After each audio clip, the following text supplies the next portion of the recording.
Pre-pay my gratuities, what does that not cover? Well, anything off the ship, obviously. So porters, with luggage service, anything off the ship, I think that's pretty obvious. On the ship, your gratuities cover your stateroom attendant and your dining room staff. So if you were to go to the bar behind me and order a drink, gratuities still apply over there. If you go to the spa and you get a spa service, gratuities still apply over there. So the prepaid gratuities that you did pay for cover your stateroom attendant and your dining room staff. Beyond that, you're still on the hook for anything else, assuming you did not purchase like a package that includes that as well.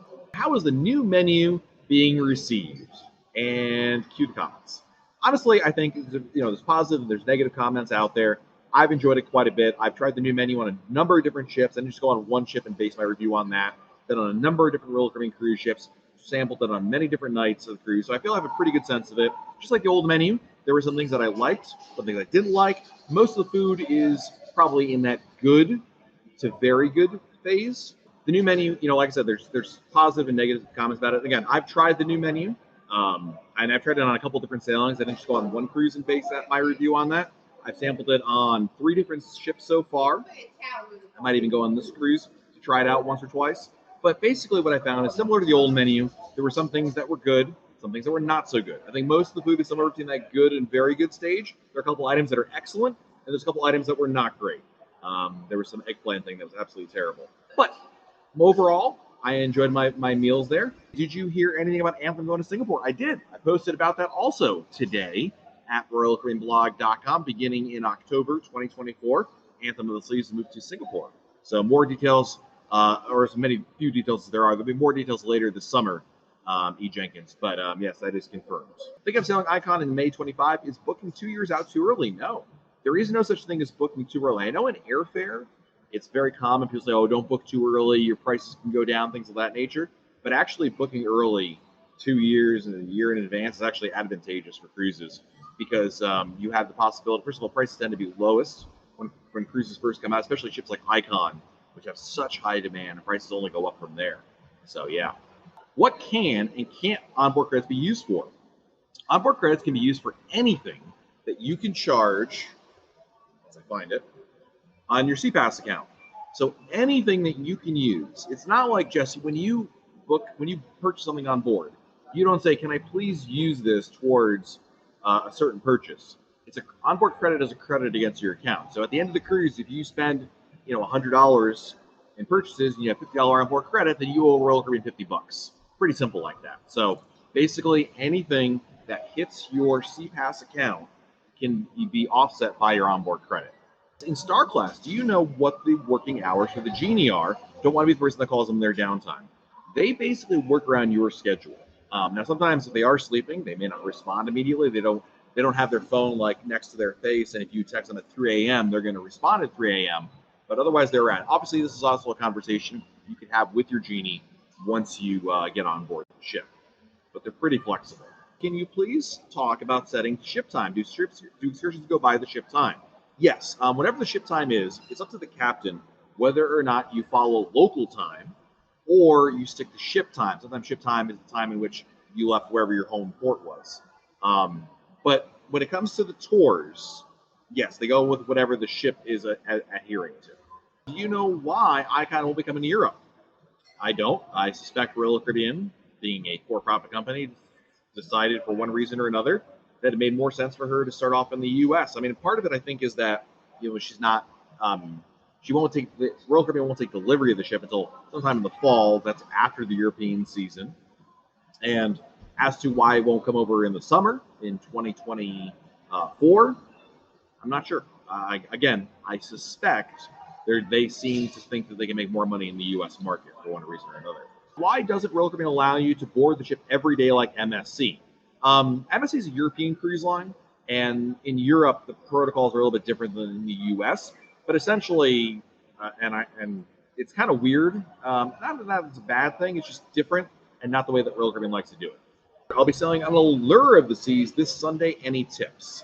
If you haven't already, Robert, we have a full Allure of the Seas ship tour here on our YouTube channel. Check that out. I think it's going to be helpful for you to get your bearings and understand where things are. But that's really the name of the game. When you do get on board, Robert, walk around the ship. Explore as much as you can on day one to understand where things are. I think it's really, really important. As a solo cruiser, what do you do? What do you do with your time to make it fun? I kind of just, chill out. I take it very easy. I take a nap. I took a nap today. It was great.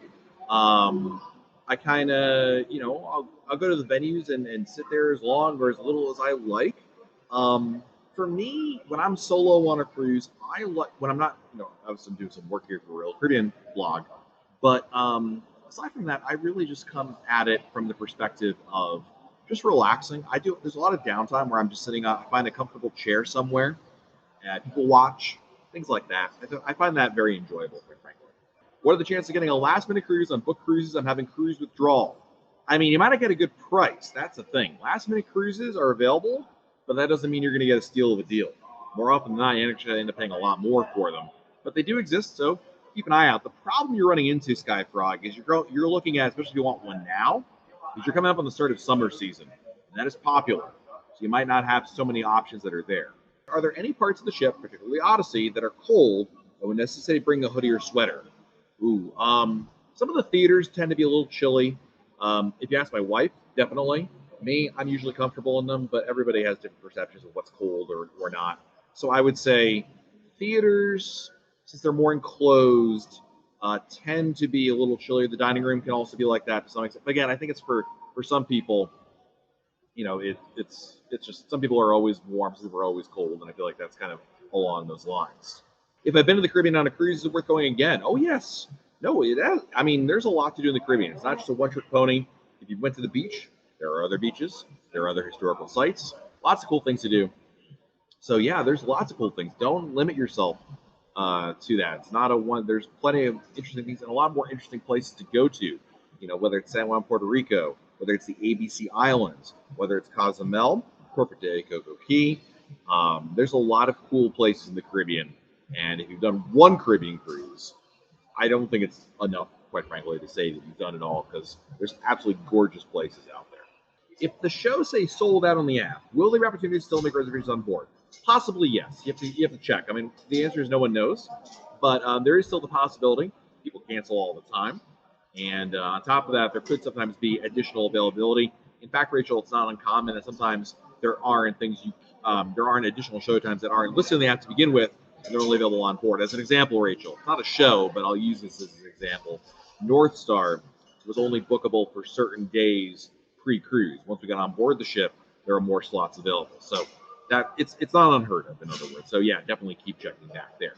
Thank you, everybody, for hanging out with me here today. A little abbreviated broadcast, and I apologize for the internet issues. But hey, we made it work. And yeah, I'll be sharing more about my Norway cruise on RoyalCaribbeanBlog.com. And next week, believe it or not, I'll be back home, back in the home studio next week. I'll be happy from at least an internet standpoint to be there. Until then, guys, have a great rest of your week, everybody. Stay safe out there, do something fun, and we'll talk to you very soon right here on YouTube. Bye, everybody.